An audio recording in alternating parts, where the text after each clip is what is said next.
혹시 어제 나눈 자료 중에 인사집행법 2005년도 개정된 거는 받으셨죠?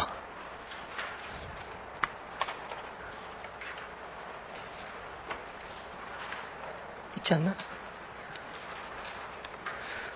2005년 1월 27일 법률 7358호 나눠드렸죠, 이거? 그죠? 요거는 있고, 그 다음에 혹시 민사소송법에서 민사집행법하고 이렇게 분리돼 나올 때, 그때 이 소송법 및 집행법의 주요 내용에 관해서, 그거는 자료 받은 적 없죠? 이따가 나눠드리기로 하고요. 이제, 어제 강의 중에 마지막 부분에가 아마, 집행법의 연역일 텐데, 그 부분에서 지금 현재의 법, 그러니까 현행법 벌써 시행이 됐죠. 7월 28일부터 시행이 됐으니까, 시행된 그 법에 맞는 내용으로 정리를 하시면 되고, 그 다음에, 바로 직전에 하고, 요번에 거가 어떻게 차이 있는지, 그 특색만 나중에, 객관식 문제로서 한 문제 내지 두 문제 정도만 정리를 해두면 지문 한 5개 정도는 되거든요. 주제가 요번에 28일 개정돼가지고, 이거 시행한 거가 그 정도로 보시고, 민사집행법의 이상 25페이지 그쪽부터 하시기로 합시다. 24페이지에 보면 2005년 개정법률과 사법보좌관제라고 나오는 부분들이 있는데, 이 부분들은,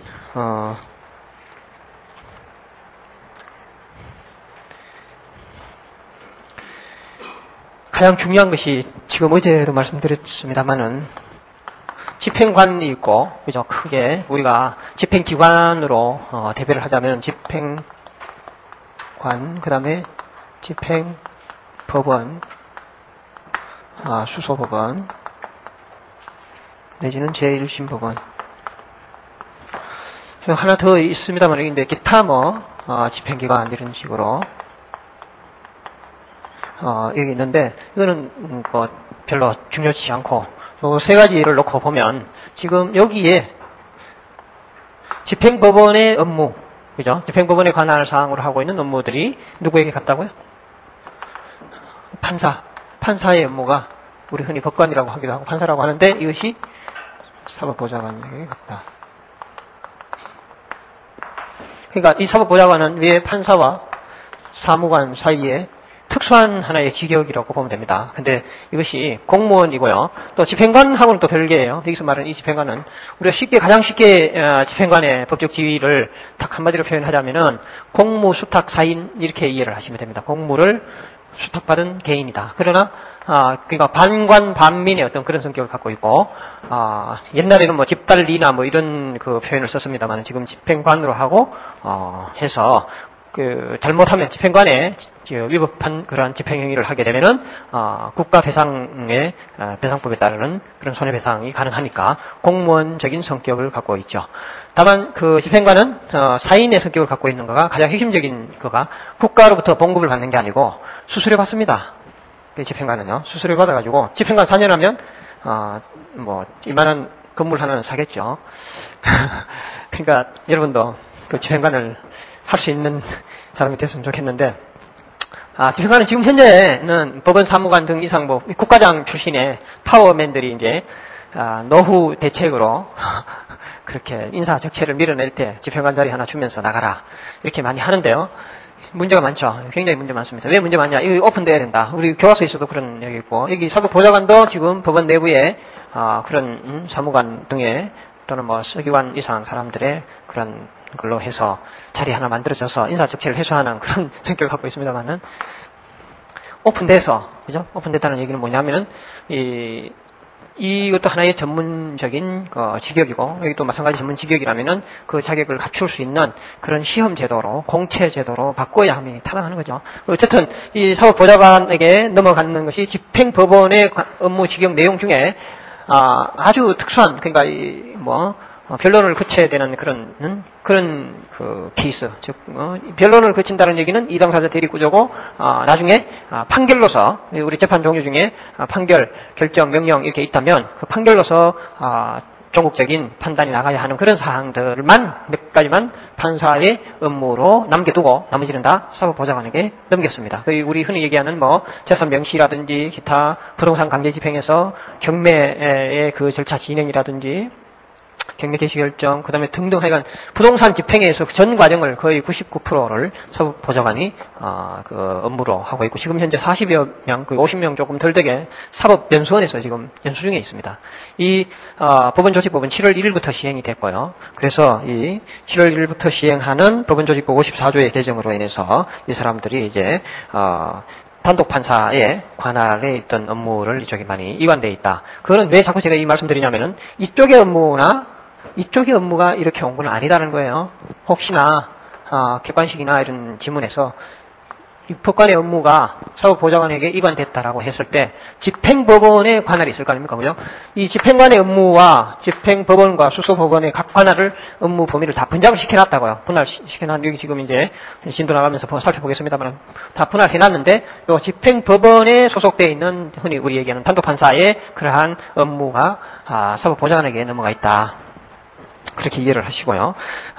그러면은 이러한 사법보좌관들이 어떠한 업무를 구체적으로 하는가는 저 뒤에 교재 몇 페이지에 나오냐면은 사법보좌관 규칙이라 해가지고 546, 7 정도 되는 6페이지, 546페이지 사법보좌관 규칙 해가지고 대법원 규칙. 그 다음에 이 545페이지에 보면 법원조직법 중 일부를 발췌해놓고 있죠. 54조를 한번 보면 대법원과 각급 법원에 사법보좌관을 둘 수 있다. 사법보좌관은 반 각호의 업무 중 대법원 규칙이 정하는 업무를 할 수 있다. 해가지고 민사소송법, 민사집행법, 주택임대차보호법, 상가임대차보호법상의 임차권 등기명령 절차에서의 법원 사무, 이렇게 해서 1호, 2호, 3호 이 내용을 규칙에 아주 세밀하게 하나하나 다 정해놓고 있습니다. 그렇게 해서 사법보좌관의 업무의 범위에 포함되는 것이 아닌 것, 긴 것 할 때 적어도 규칙에 나와 있는 것 말고 있잖아요. 법에 나와 있는 거 있죠. 여기 지금 페이지 수로는 500 몇 페이지였는데 방금 545페이지에 이 법에 나열되어 있는 그런 업무들을 요 정도는 여러 번 그러니까 읽고 해서 자연스럽게 나중에 이 문제가 나올지는 모르겠습니다만은 그 문제가 주어질 때 감으로라도 찍을 수 있게 한번 쭉 보세요. 그 다음에 민사집행법의 이상에 들어가도록 하겠습니다. 그러면 민사집행법의 이상 또는 우리 민사소송법의 이상이라고 해가지고 우리 신속, 공정 이런 이야기 나오고 신의칙도 나오고 경제, 소송 경제 그죠? 그런 것이 민사소송법에 나온 것과 마찬가지로 민사집행법에도 그러한 집행법이 추구하는 이상이 있습니다. 그러한 이상이 어떤 건가 해서 이 절차를 신속하게 해야 되겠다. 그 다음에 채권자 보호주의를 이 얘기는 집행채권자 보호주의를 지향한다 이렇게 생각하면 됩니다. 일반 모든 채권자를 다 보호한다는 그런 의미가 아니라 모든 채권자를 평등하게 대우하는, 일단은 독일법과 달리 우리 법은 채권자 평등주의를 취하고 있습니다. 나중에 압류선착주의 이런 말과 선행주의, 선행 내지는 선착주의,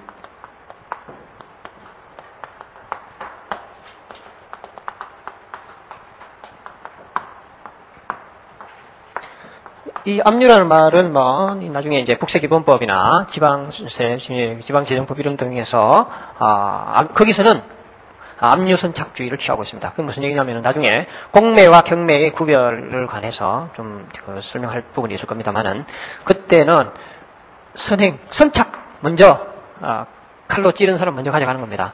그 다음에 두 번째 등장하는 사람이 가져가고, 그게 이제 우리가 채권자 평등주의를 취하고 있다라고 할 때는 이거는 민사집행법상의 집행 절차에서의 평등주의를 취하고 있습니다. 그런데 우리 국제기본법에는 선착주의를 취하고 있다. 그건 뭐냐면 여기서 똑같은 채무자 갑이라고 하고요. 이 갑에 대한 채권자 A, B, C가 있다면 1억 5천, 3천 이렇게 있다고 합시다. 여기에 책임재산이 한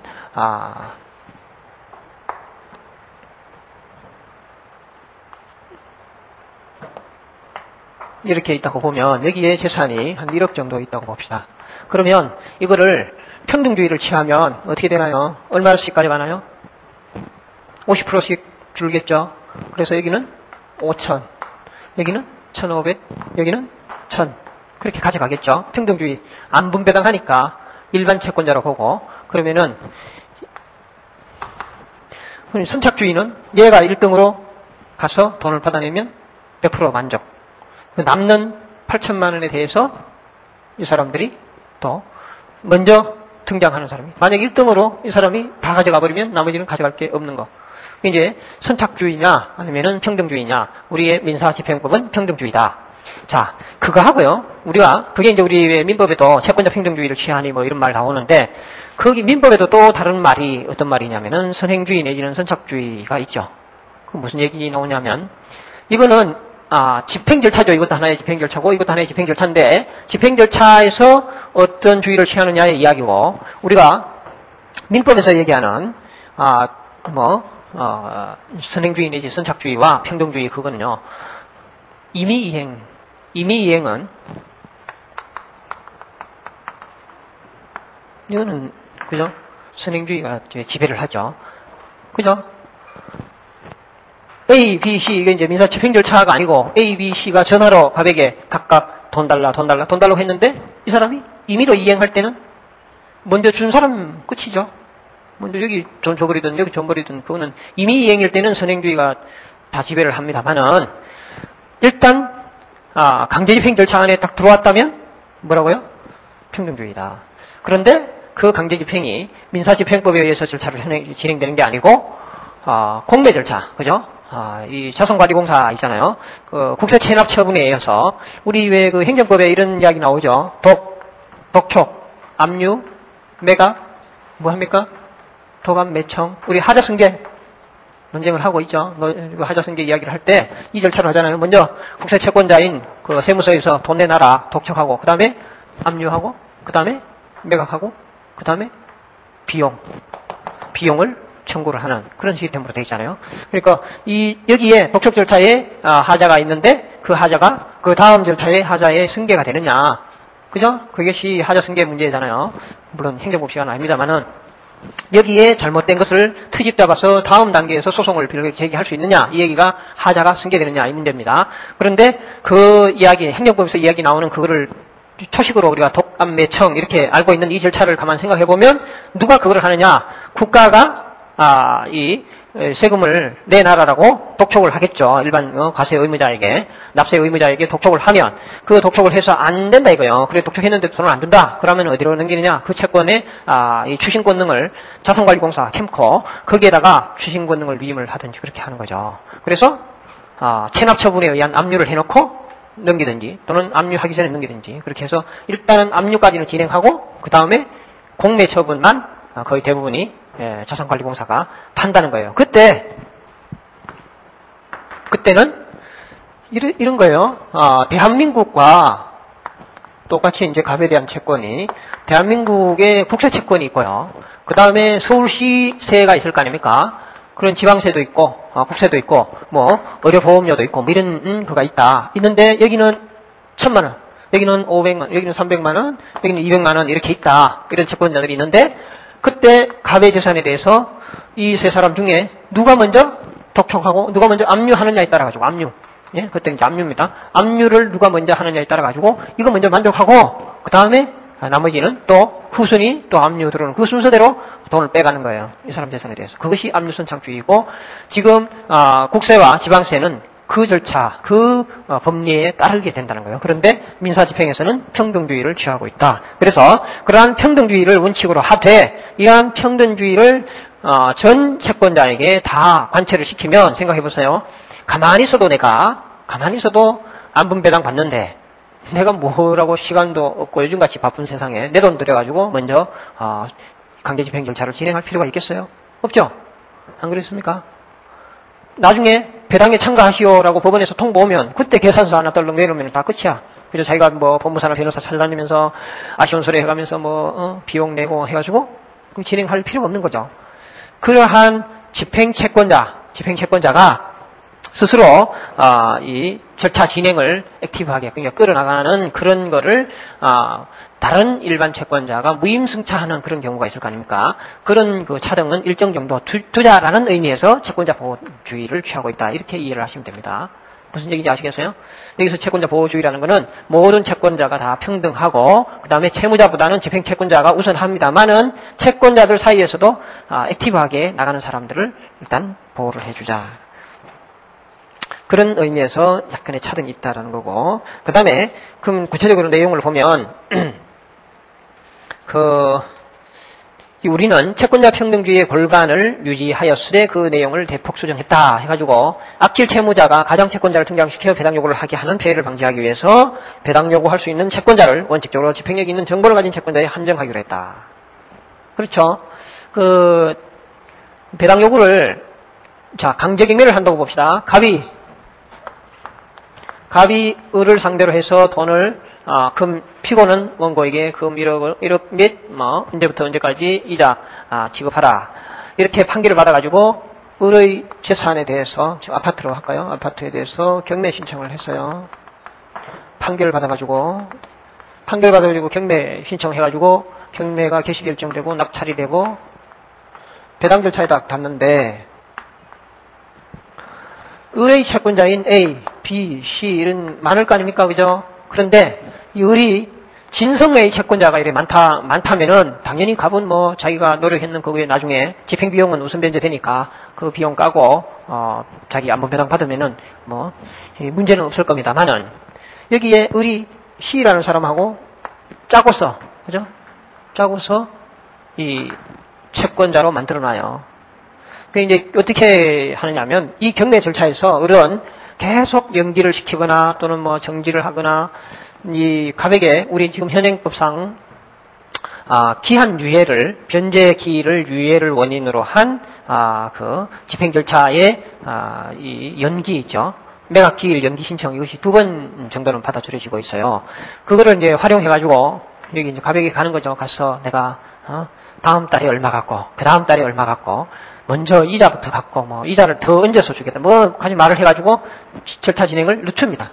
그렇게 늦춰놓고는 이런 사람을 등장을 시켜요. 그래가지고 배당 요구를 많이 하게 하면 결국은 갑은 하나마나한 집행을 하나마나한 결과를 초래하는 악덕 채무자가 많기 때문에 그러한 악덕 채무자를 제재하기 위해서 배당 요구할 수 있는 채권자를 한정 열거로 규정을 한다는 거예요. 아무 채권자나 다 배당 요구할 수 있게 하는 게 아니고, 그리고 배당 요구할 수 있는 날짜를 지금 배당 절차인데 낙찰 받기 전 그죠? 지금 현행법은 제1회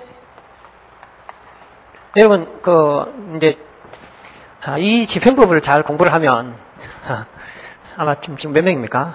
거의 다 부자 될 겁니다. 아마 부자 된다는 게 경매가 지금 현재 아줌마들이 묻지마 경매 많이 하고 있잖아요. 요즘 묻지마가 너무 유행이라서 그런데 제가 이 중앙일보 거기에 그 경매 실전 경매 그 클래스에 제가 강의도 나가는데 거기 이제 아줌마들이 더 많습니다. 남자 여자 관계는 나중에 얘기하기로 하고 경매 있잖아요. 이 경매 절차에서 이 제1회 매각 기일이라고 있습니다. 즉 제가 무슨 얘기 하려고 했냐면은 여러분들이 지금 오늘 당장 또는 이번 주부터 신문을 있잖아요. 경제신문을 보든 일간 신문을 보든 신문을 보면 위에 이런 대문짝만하게 무슨 장관 얼마 먹다 이런 거는 보지 말고요. 경제면 내지는 그 밑에 하단에 여기 어디 보면 광고 중에 서울중앙지방법원 경매재매회 판사 김승정 해가지고 매각 물건 명세서가 쫙 나와요. 명세서 이제 소개로 그 사건 번호하고 이제 물건에 간단한 내역하고 이렇게 나옵니다. 거기 봐가지고 여기 신림동에 고시원이 나왔다. 그러면 빨리 잡는 거예요. 잡아가지고 그 낙찰을 받아가지고 고시생들을 잘 먹여 살리면서 합격을 하는 거예요. 자, 그런 눈이 있잖아요. 지금 눈을 빨리 뜰수록 그죠? 눈을 빨리 뜰수록 부자 되는 겁니다. 그죠? 눈이 어둡기 때문에 다들 헤매고 있는 거죠. 돈이 지금 막 돌아다니고 있는데, 제 눈에는 많이 보이는데, 그죠? 보이는데, 여러분 눈에는 민법 규정이 보이죠? 108조가 거의 보일 텐데, 자, 그건 무슨 얘기냐? 경매에 관해서는 앞으로 이 민사집행법에서는, 부동산 집행에 관해서는 하여간 도사가 될 정도로 될 겁니다, 이게 앞으로는. 왜 그렇게 되겠냐면은, 그냥 이론적으로 추상적으로 공부하는 게 아니라, 이 집행법을 객관식으로 공부를 하기 때문에, 된다, 안 된다. 이거는 누가 이긴다, 진다. 누가 낙찰받는다, 못 받는다. 최고가 매수 신청인하고 누구하고 경쟁하면 누가 이긴다. 또는 권리 분석이라고 하잖아요.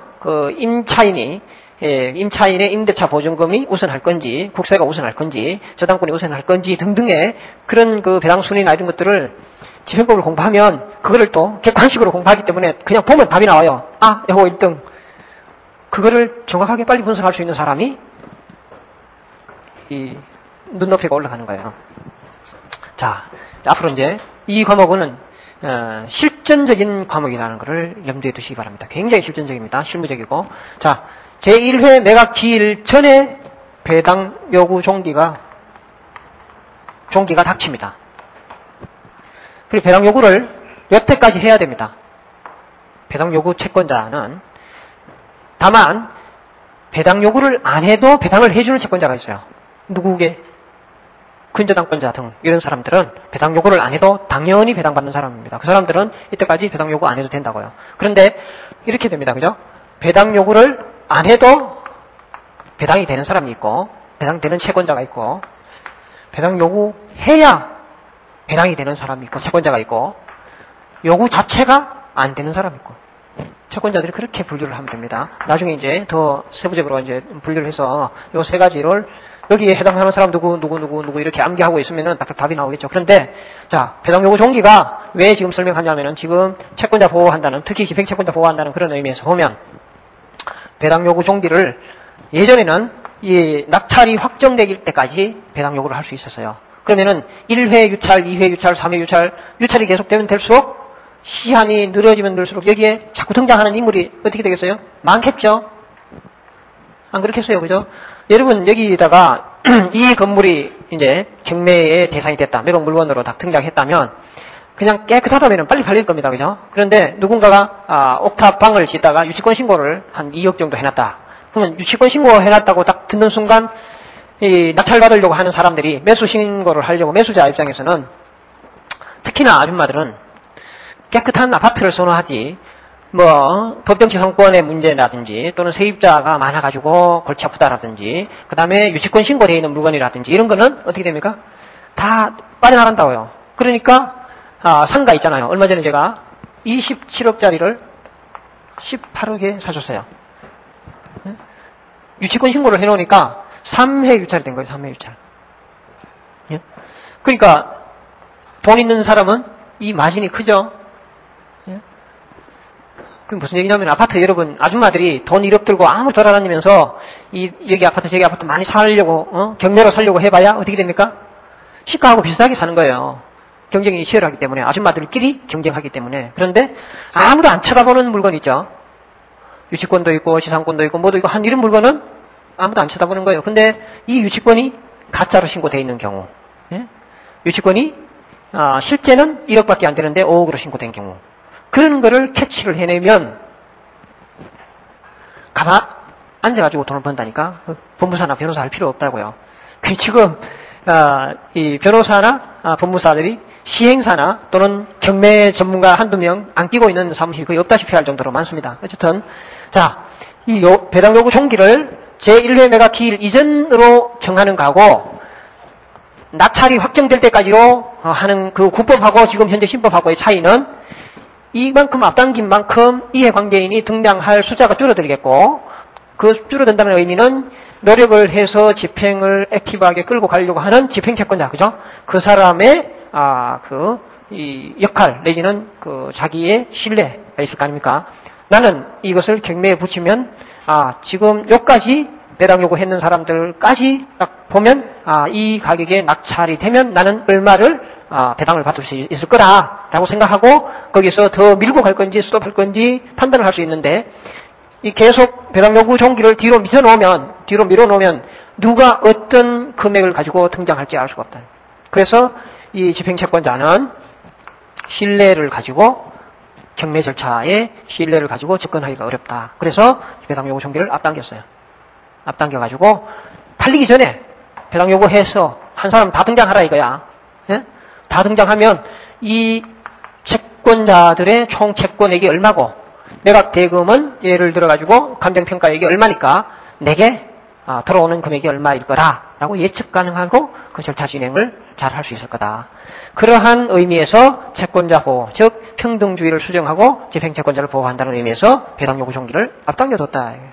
자, 그런 의미에서 이거를 이해하시라는 거고요. 그 다음에 또 악질 채무자의 책임재산 은닉 또는 도피 방지를 위해서 독일의 재산 명시 정차를 받아들여 놓고 있다. 거기에 대해서 이 감치 제도가 있다는 점 주의를 하세요. 더군다나 이제 또 2005년에 개정되면서 지금 시행되고 있는 규정에 의하면 재산 명시 절차에서 도주함으로써 명시 의무를 위반한 점에 대해서도 재산 조회를 가능하게 했다. 나중에 더 이제 구체적으로 들어가겠습니다만은 케이스 하나를 볼까요?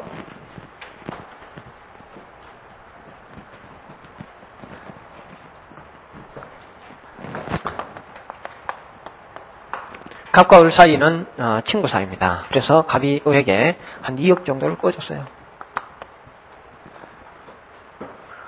근데 그 을은 이 친구 사이라고 하지만은 갑과 을 사이에 친구 사이라 하지만은 뭐 강남에 살고 당연히 뭐 집도 있고 사업도 하고 거의 이렇게 한 1, 2억 정도 빌려줄 정도는 아무 담보 없이 빌려줄 정도라면은 이 사람이 거의 뭐 회사를 뭐 한두 개 갖고 있거나 또는 뭐 영업소가 몇 개 되거나 그리고 이 둘 사이가 아주 가깝거나 뭐 그런데 통상 이런 경우도 많습니다. 회사에 임원으로 있게 하면서 오너가 지금 사업 우리가 확정하기 위해서 돈 더 필요하니까 돈 좀 가져온나 이래가지고 이 사람이 여기다가 꽂주고 이렇게 하죠. 근데 어쨌든 이 을의 담보력을 어떤 거가 있는지 모르는 채로 갑이 을에게 신용으로 2억을 꽂줍니다. 우리 통상 또 신용카드 회사에서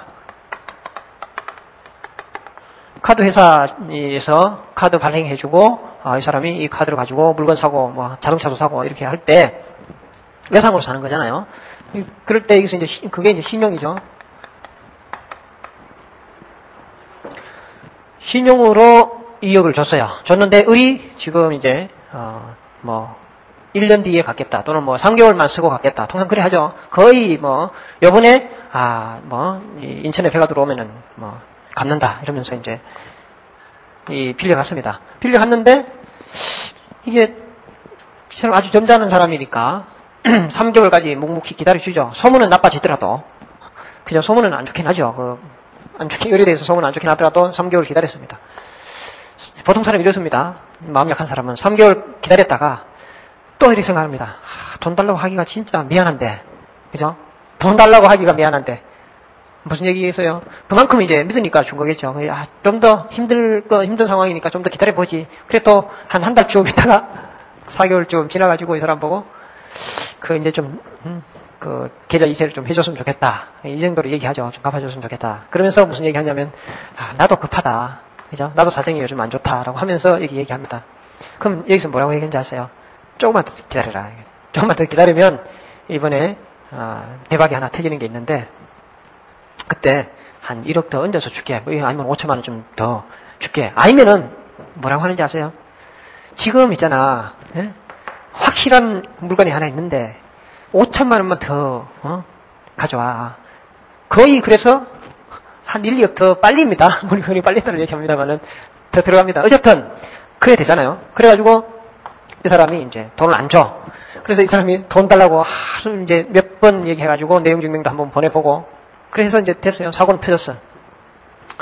자, 이 사람이 이제 법무사에게 왔습니다. 법무사 A에게 왔다.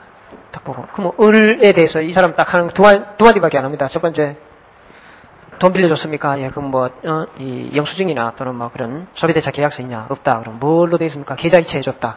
그러면은 그 계좌 이체가 영수증 역할을 합니다. 그 계좌 이체의 그 자료를 가져오시오. 두 번째, 을에 대해서 무슨 을이 갖고 있는 재산이 있습니까? 없습니다. 모르겠는데요. 그죠? 가압류라도 할 어떤 재산이 있느냐 묻는다는 거예요. 그 두 가지 물어보고 이 사람 모른다 그러면은 이제 이 사람 이제 법무사가 한마디 다 합니다. 그러면은 일단 소장 뭐 한 2억이니까 한 80만 원 정도로 합시다. 한 80만 원 정도로 소장 하나 쓰고 지켜봅시다. 상대방의 태도를. 이렇게 해서 이 돈을 받고 소장 작성해서 법원에 제출하고 해서 판결을 받습니다. 그 판결은 어떻게 되나요? 자, 이렇게 해서 판결이 났어요. 이 판결이 나야 재산 명시,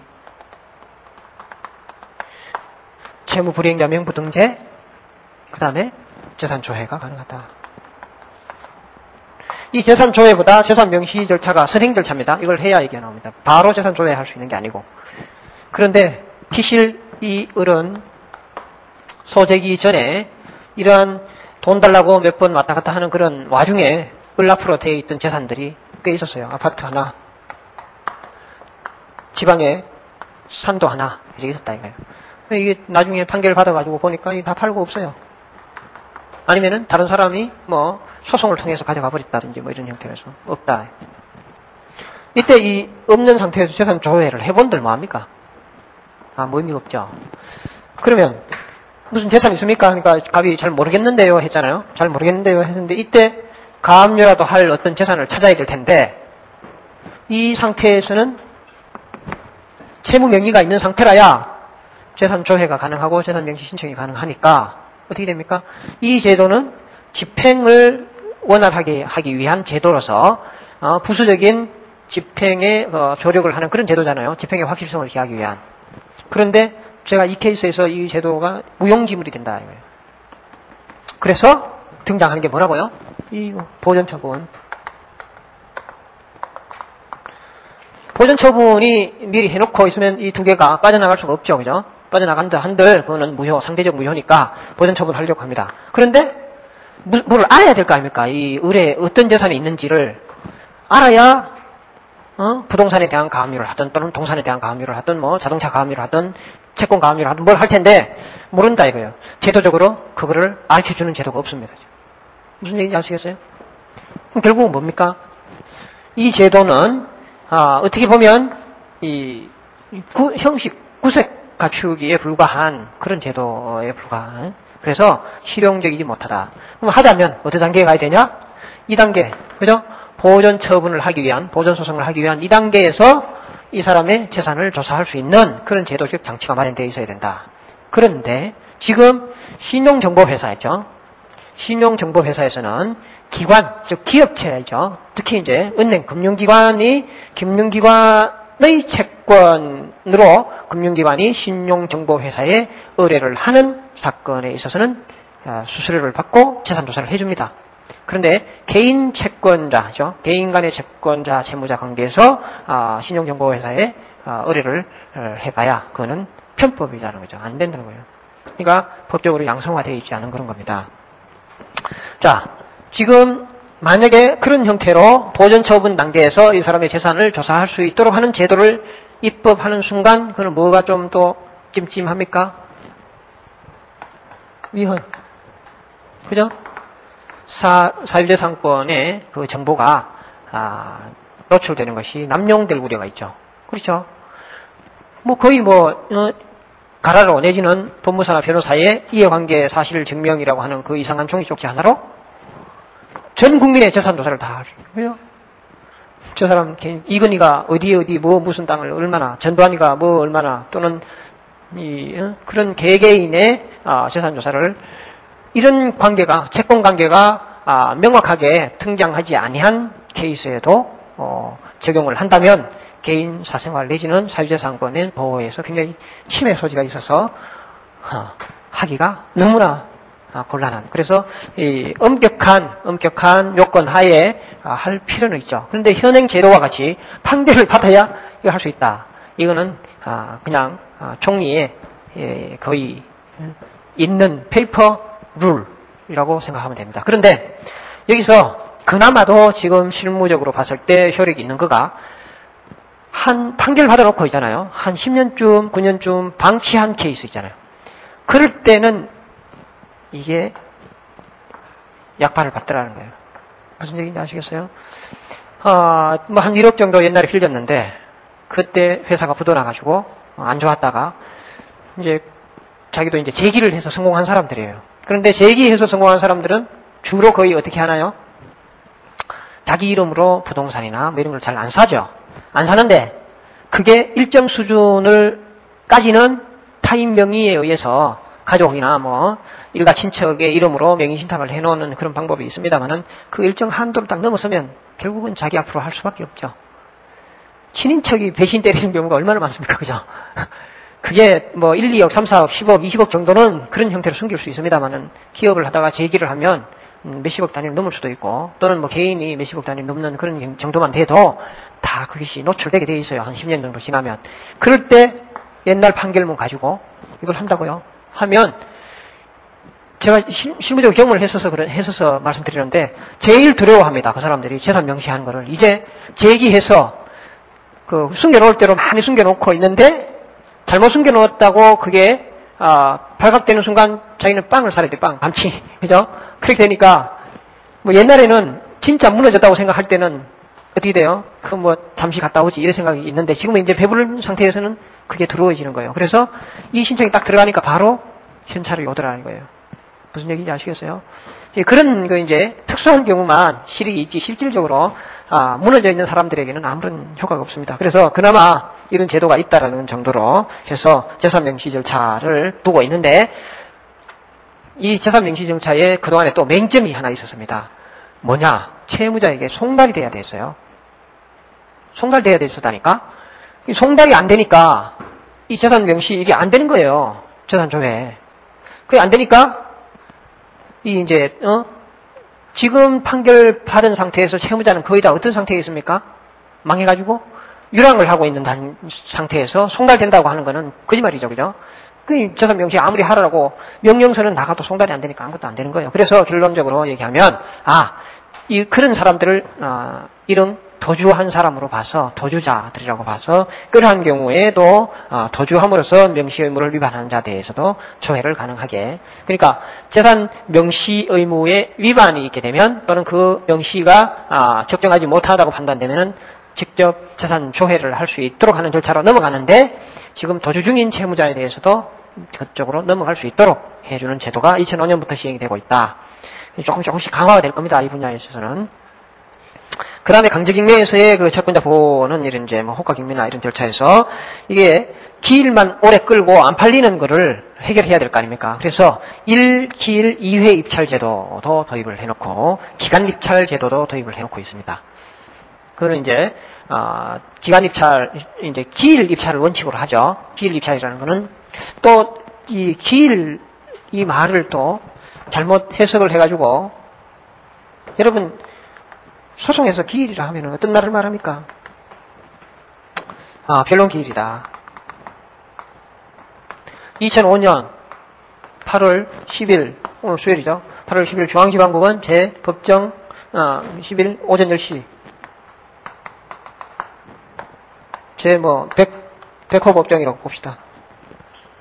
이렇게 정해져 있는 해서 변론기일 소환장이 딱 왔어요. 그렇게 왔을 때 그러면 기일이라고 생각하면 8월 10일이 기일입니다. 얘기하면 이때 이 8월 10일 이거를 기일로 생각하면 안 돼요. 무슨 얘기인지 아시겠어요? 그거는 그 사건에 대해서 개정해서 변론이 마감하는 그 시각. 10분이면 10분, 30분이면 30분, 1시간이면 1시간.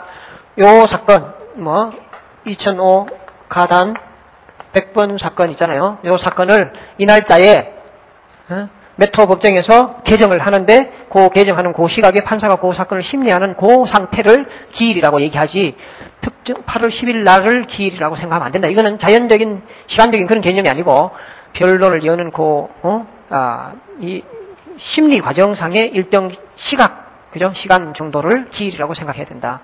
무슨 얘기인지 아시겠어요?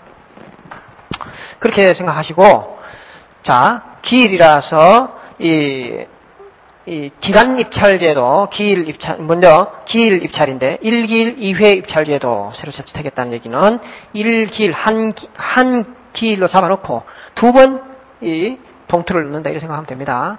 이제 그 다음에 어느 한 기일을 잡아놓고 기간 입찰제도는 먼저 이 기간 입찰하고 기일 입찰하고의 기일은 보통 우리 경매 기일에 가보면 어떻게 됩니까? 오전 10시부터 뭐 11시 한 10분 정도까지 한 60분에서 70분 정도 시간 동안에 그 사이에 저희가 사고 싶은 물건에 대해서 입찰 봉투를 입찰하면 넣도록 하는 그 시간입니다. 그 시간을 이제 딱 되면 마감하고 한 10분 정도 내지 20분 정도 있다가 개찰을 합니다. 그죠? 그렇게 되는데 이 기간 입찰제도는 봉투 넣는 그 시간을 한두 시간 주는 게 아니고 한 일주일 뭐 3일 이렇게 줍니다. 그죠? 줘가지고 많이 들어와라 이거예요. 살 거는. 그래 해가지고 그 봉함을 해놓고 있다가 마지막 시각에 딱 개찰을 하는 그것이 이제 기간 입찰이거든요. 그래서 가능하면 이 절차를 신속하게 해서 팔리도록 고가에 많이 팔리도록 하는 거고. 자, 그 다음에 미등기 건물에 대한 집행을 종래에 말이 많았던데 이제는 부동산 집행 방법으로 하도록 했고, 여기서 말하는 미등기 건물이라는 건물의 핵심 포인트가 있습니다. 그러면 이 미등기 건물이라고 할 만큼의 축조물 내지는 건조물 이거를 어느 정도에 갔을 때 독립된 물건 내지는 독립된 부동산으로 인정을 해줄 것인가, 그거가 지금 굉장히 논의가 되고 있죠.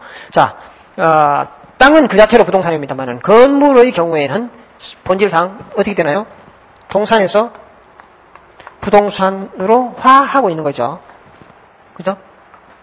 벽돌들이 모여가지고 기둥과 주벽, 천장이 있으면 건물로 인정을 해주잖아요. 그렇게 되는데 그러한 부동산으로 가기 위한 과정, 예를 들어서 한 개 벙으로 생각합시다. 상가를 하나 짓는다. 10층짜리인데 8층짜리 짓고 2개 층 남아있다. 또는 10층까지의 골조는 다 올라가고 이 벽이죠. 이 벽은 다 마감을 해놨는데 주위에 이제 사람들이 들락거릴 수 있을 정도의 계단이라든지 내부, 그 다음에 외장이라든지 이런 것들은 안 돼 있고 엘리베이터도 안 돼 있고 그런 상태에서 이 낙찰의 시장에 경매기일이 등장했어요. 그럴 때 그거를 과연 독립된 부동산으로 해서 경매를 개시 결정을 해준다는 거예요. 해주면 근데 그게 등기가 돼야 될 거 아닙니까? 그죠? 부동산 등기소에서 등기해줄 것 같아요? 완공된 건물이 아니면 등기를 안 해줘. 그게 만약에 등기가 대장이 나와주면 당연히 이제 준공인가를 받으면은 사용 승인이 나오면은 등기가 쉽게 되겠지만은 이 정도 수준에서는 완공이 되어 있지 않기 때문에 대장이 안 나오니까 옛날에 건축 계획에 의한 설계 도면 가지고 두드려 맞춰서 등기부를 만들어야 되는데 등기소에서는 그 위험을 등기관이 감수를 안 해준다는 거예요. 그래서 경매 개시 결정은 나는데 등기가 안 되는 그런 경우가 왕왕 있습니다. 그래서 이 지금 현재 미등기 건물에 대한 집행을 부동산 집행 방법으로 쉽게 할 수 있도록 명문화했다라고 합니다만은 실전에 나가서 되는 케이스는 거의 완공된 건물이라야 이게 진행이 될 겁니다. 이런 이제 그 채권자 보호 절차 등등 여기 있고, 그 다음에 매수인의 보호 절차. 매수인 보호 절차는 무슨 얘기냐? 매수인 보호를 동네에는 이게 채권자와 채무자 또는 등장한 채권자들 사이를 다 평등하게 보호한다. 내지는 채권자 우선주의를 취하고는 있었습니다만은 채무자가 중간중간에 항고할 수 있는 기회를 굉장히 많이 줬죠. 즉시 항고 내지는 일반 항고를 많이 하면서 보증금을 안 내도 항고를 할 수 있었습니다. 지금은 그 10분의 1, 매각 대금의 10분의 1, 즉 통상 우리가 최저 매각 가격 내지는 감정평가액의 10분의 1을 내고 항고를 해야 됩니다. 그 채무자 등이 이 절차를 중단시키려고 하려면, 그러면 매수인인 그 낙찰자 입장에서는 이 신뢰보호가 올라가는 거죠. 그 다음에 대금 지급 기한, 옛날에는 대금 지급 기일 제도였습니다만은 지금은 대금 지급 기한 제도로 바뀌었습니다. 기일이라는 거 아까도 말씀드렸습니다만은 그날 몇 시까지, 그 날짜에 돈을 넣어야 되는 거예요. 돈을. 기일 제도라는 거는 그날짜에, 예를 들어서 여기 지금 다 잘 아시겠습니다만은, 자, 낙찰이 됐어요. 의뢰 아파트가 낙찰이 돼가지고 1억이 낙찰이 됐다고 봅시다. 그러면 낙찰을 받은 사람이 A라고 하면 그렇네요. 여기서 병이라고 해야 되겠네. 낙찰자 병. 병이 이 1억에 이제 1등을 했어요. 1등을 해서 10분의 1인, 이 1억의 10분의 1이 아니라 이렇게 하면 되겠네요. 최저 매각 가격이 8천만 원짜리의 물건이에요. 지금 최저 매각 가격이 8천만 원 이상으로 쓰는 사람들끼리의 경쟁입니다. 거기서 최고가 매수 신고한 사람이, 낙찰되는 거예요. 그 사람에게. 그러면 여기에 병은 1억을 썼고, 정은 8,500을 샀다. 8,500만 원을 샀다. 할 때 병이 내는 보증금 있잖아요. 입찰 보증금 얼마 내면 되겠어요? 지금 현재도에서 병은. 요것에 최저 매각 가격이 지금 8천만 원이죠. 8천만 원에 10분의 1 이상. 그게 얼마입니까? 800만 원. 정은 얼마 내면 됩니까? 보증금으로. 네? 정도 10분의 1인 800만 원 내면 된다고요. 그 입찰 보증금으로. 자, 종래에는 어떻게 됐다고요? 구법 하에서는, 옛날 법 하에서는 정은 자기가 사고자 하는 가액의 10분의 1. 얼마? 850. 그러면 병은 얼마 갖고 수표 한 장으로 얼마짜리 끊고 가야 돼요? 마음속에 나는 1억에 사야지 하고 가면서, 그러면 1,000만 원짜리, 그죠? 자기는 1억이니까 1억에 10분의 1인 1,000만 원짜리 수표 한 장을 다 끊고 그거를 봉투에 넣어서 입찰하면 넣습니다. 그죠? 그렇게 해서 병과 정의 대결을 해서 병이 이겼습니다. 그래서 이 사람이 지금 옛날 제도의 하에서는 1천만 원 내야 됩니다만 지금 제도에서는 800만 원을 냈으니까, 자, 800만 빼고 나면 얼마 잔금을 내야 돼요? 9,200을 내야 되죠. 9,200을 잔금을 완납한 순간 소유권은 누구에게? 병에게 귀속이 됩니다. 그죠? 등기 필요 없이 잔금 완납일 날 소유권이 병에게 넘어옵니다. 그렇게 넘어오고, 그렇게 됐을 때 이 잔금 완납 일자를요, 이 9,200만 원을 종래의 법에 의하면 법원에서, 여기 낙찰일이 2005년 8월 10일이라고 봅시다. 낙찰 받았는데 대금 지급 기일을 한 달쯤 뒤로 밉니다. 그러면은 9월 10일 날 돈 내시오 라고 통보가 옵니다. 그럼 이 사람은 지금 얼마예요? 9,200만 원을 현찰을 갖고 있어도 언제 낸다고요? 9월 10일 날 돼야 낼 수 있다고요. 이게 기일제도라고요. 대금 지급 기일제도. 그런데 지금은 기한제도로 바뀌었어. 9월 10일까지 냈어요. 이렇게 온다고요. 그러면은 자기가 돈 되는 대로 빨리 낼 수 있다. 그러면 완납을 빨리 하면 어떻게 되나요? 소유권이 넘어오니까, 소유권이 넘어오면, 그래서 일단의 1응의 집행 절차는 종료가 하죠. 물론 완전한 집행 절차 종료는 배당 절차가 끝나야 끝납니다만은, 소유권 취득하는 거에 있어서는, 이 절차에서는 이 대금을 완납하면 소유권 취득하고 문제가 없습니다. 그 이후에 대금 완납한 후에 뭐 채무자가 이걸 절차를 회복 내지는 뒤집으려고 할 방법이 없는 거예요. 특단의 사정이 없는 한. 그렇게 해서 이 기일 제도일 때는 한 달 동안에 또 의리 여유가 있습니다. 이게 만약에 임의경매 같으면은 이 사람이 돈 다 낼 때까지 이 사람이 변제해가지고, 그죠? 이 근저당권을 말소시켜버리면 이 사람은 소유권을 취득하지 못하는 그런 위험에 놓여져 있는 거죠. 그 기한을 까지로 해놨기 때문에 자기 돈 되면 빨리 하고 이 사람에게 기회를 안 주는 거죠. 그렇게 해서 매수인의 신뢰보를 강화시켜 놨는 거가 바로 이 배당 요구가 아니라 이 대금 지급 기한 제도로 바꿨다. 그것이 매수인 보호 제도고, 그 다음에 지급 기한은 매각 허가 결정이 확정된 날로부터 1월 안에 날을 정하도록 했고, 그 다음에 매수인을 또 보호하기 위해 가지고 인도명령 상대방을 확장했다. 나중에 쭉 다 보시면 됩니다. 그 다음에 이 담보권 실행 경미에 의하여 부동산 취득의 효과가 담보권이 부존재일 때는 변론을 하고 그 소멸에 의해도 영향을 받지 않게 했다. 그죠? 매각 허가 결정이 된 후라도 대금 지급 기한까지는 채무자가 변제하면 경매 절차를 취소시킬 수 있는데 강제 경매의 경우에도 임의 경매와 마찬가지다. 그죠? 그 점 때문에 지금 기한 제도로 바꿨기 때문에 누가 먼저 돈을 마련하느냐, 그 여의 땅 하는 거예요. 그때부터 또 새로이.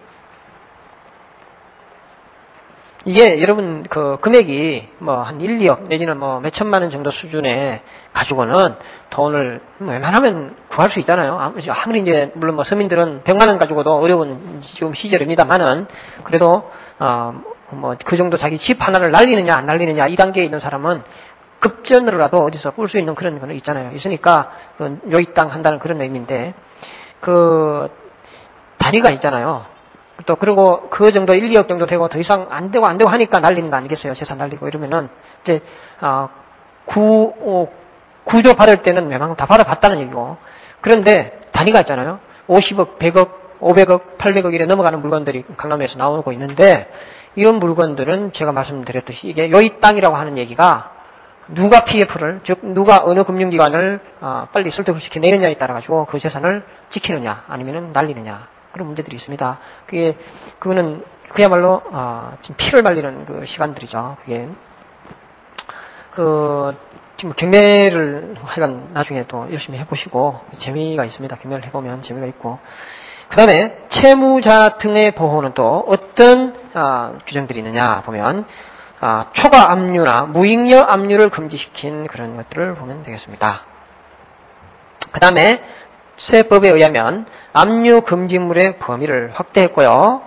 그 다음에 단행가처분 제도에서 집행정지 제도를 신설해놓고 그 다음에 최근에 2005년 개정법률에서 금요채권에 대해서 2분의 1 한도에서 압류 금지를 하게 하되 압류 금지액이 대통령이 정하는 최저 생계비에 미치지 않으면 그 액수까지 압류를 금지하고 쭉 이렇게 돼 있잖아요. 이 부분은 좀 잘 이해를 하셔야 되는데 이게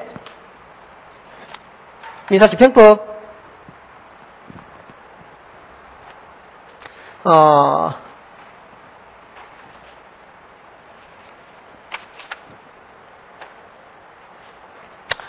제가 왜 집행법 요거 나눠드린 그거 있죠. 그 자료를 보시면 2005년 1월 27일 법률 7358호로 되어 있는데 거기에 내용 중에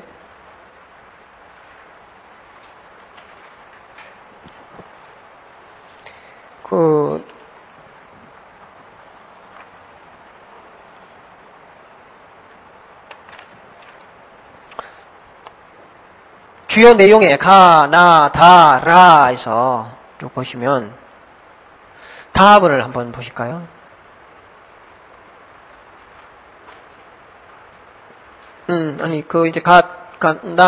이제 나합은부터 보시면 되겠네요. 생계비 관련 규정의 대통령 명의로의 위임 해놓고 양가로 1번 1개월간의 생계비 등은 실체적인 권리에 관한 내용으로서 소송에 관한 절차를 규정하는 대법원 규칙으로 정하는 부정을 이렇게 해석하는 된다. 이게 쭉 해놓고 보면 근로자의, 현행 법원 근로자의 2분의 1 있잖아요. 100만원 얘기하면 좀 그렇고. 자, 근로자가 200만원을 받고 있다고 봅시다. 월 수입이 200만원이면 동네는 일률적으로 이 압류 금지되는 채권액이 얼마입니까? 100만원이죠. 2분의 1까지만. 나머지 2분의 1은 이렇게 되는 거죠. 200만원 중에 우리가 공무원이나 또는 은행원들이나 또는 이런 이제 대기업의 지원들을 상대로 하는 그런 봉급 채권에 대한 어떤 은행원이라고 봅시다. 은행원인 을이 있다. 을의 월급이 200만 원이라고 봅시다. 그러면 갑이 을에 대해서 소송을 제기해서 승소를 했는데 한 2천만 원쯤 받을 게 있어요. 그러면 2천만 원쯤 승소를 했는데 우리 가진 나머지 재산을 얻고 월급이 딱 있는 거예요. 월급 있을 때 옛날 법에 의하면 간단했죠. 2천만 원 판결문 가지고 이게 압류를 하면 여기에 얼마? 2분의 1까지만 딱 압류하고 그래서 이 200만 원이 을에게 100만 원 가고 갑에게 100만 원 가고 그렇게 되겠죠. 그죠?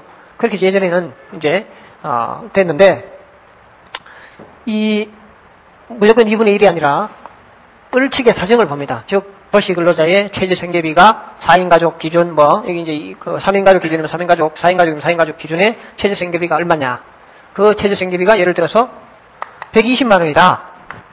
그러면은 이 사람이 압류할 수 있는 건 월 얼마씩만 압류할 수 있어요? 80만 원 밖에 압류를 못 한다. 자, 그러면 최저 생계비 그 라인 있고, 그 다음에 이 사람이 2분의 1이라는 규정을 지금 그대로 또 유지를 하고 있어요. 그런데, 그 2분의 1이라는 것이 최저생계비보다 못 미칠 때는, 그죠? 무슨 얘기지 하세요? 남아있는 이게 최저생계비가 120만 원인데, 이거 못 미칠 때는 이 사람이 요거보다 여기 이제 120만 원은 을에게 가고 여기 80만 원밖에 못 압류한다. 이 얘기 아닙니까? 그죠? 그런데, 이런 케이스도 있습니다. 을이 은행의 지점장이에요. 지점장이 한 달에 한 7, 800? 연봉이 한 1억 가까이 되죠. 뭐, 한 달에 3만 원 만다고 봅시다. 넉넉하게 기분 좋게 줍시다. 여기 돈 받을 거가 한 1억 된다고 보고. 자, 이 사람의, 재산에 대해서 2분의 1만 압류할 수 있다. 이렇게 하니까, 얼마 압류해도 돼요?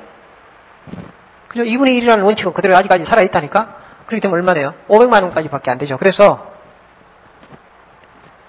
을에게 500만 원 가고, 갑에게 500만 원 가요. 그러면, 이 을에게 500만 원은, 여기 아까 120만 원이 최저생계비인데, 이거보다는 훨씬 상회하잖아요. 그러면 이 사람은 아주 넉넉하게 살고 있어요. 그죠? 그런데, 4인 기준 도시근로자의 평균 소득, 평균 월 소득액을 딱 보니까 250이더라.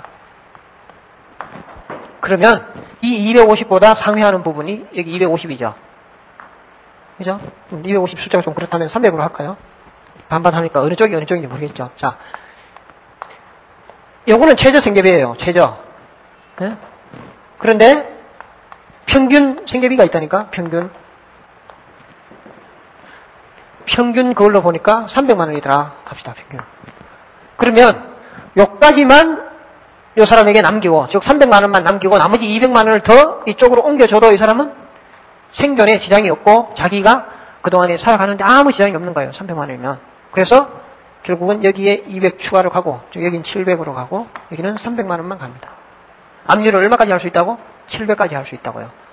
이런 걸로 좀 합리화된 것 같죠, 그죠? 예전에는 두 자르듯이 2분의 1로만 딱 된다, 안 된다, 이게 했는데, 약자에게는 2분의 1이 너무나 크고, 그죠? 100만 원도 안 되는데 50만 원 떼가고 50만 원 갖고 내 사람이 한 달 살아라고 하면 안 되잖아요. 그런데, 이러한, 기름기가 있는, 부자인 악덕 채무자일 때는, 그 평균 수준에 맞춰서 그 사람에게 주고 나머지는 채권자에게 감히 타당하죠. 그런 제도로 바뀌었다는 거예요, 지금. 2분의 1이라는 것이, 이 평균 이것과 그 사이 부분 있잖아요. 그 사이 부분은 실익이 있죠. 예. 무슨 얘기인지 아시겠어요? 됐죠? 예. 그것도 틈새가 있다니까. 예, 그러니까 원칙적인 그 기준은 유지를 하되, 그런 이제 구체적인 타당성을 기하고 있습니다. 일단은 그런 부분들까지 이번에 이제 2005년도에 개정이 됐고, 뭐 평의와 한글화 특 체제 변혁 쭉 넘어가고요. 그 다음에 민사소송법을 준용을 합니다. 그래서 전에도 얘기했습니다만은 본법에 특별한 다른 규정이 있는 것 외에는 소송법의 규정을 준용을 해가지고 한다. 그러나 송달에 관하여는 소송법과 다른 특칙이 있다 해가지고 나오죠.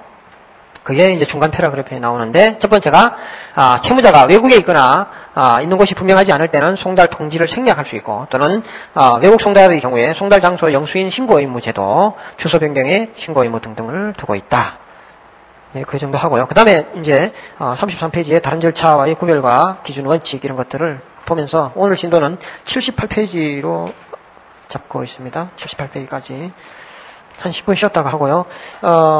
앞에 이제 이런 계속 이제 뭐 언제가 본론에 들어갈지 모르겠습니다만 서론이 좀 긴데, 본론에서 그러니까 강의할 내용들을 자꾸 앞으로 당겨서 가급적이면 이해를 시키고자 이렇게 하고 있습니다만은 조금 이제 한 5회 차부터는 당일날에 그때부터는 당일 주제에 집중을 하는, 그러니까 그 전까지는 뒤에 것까지도 조금 곁들여서 설명해야 이해가 될 거니까 그렇게 하고, 그 이후부터는 딱 당일 진도에 집중하는 그런 형태를 취하겠습니다. 한 10분간 쉬시죠.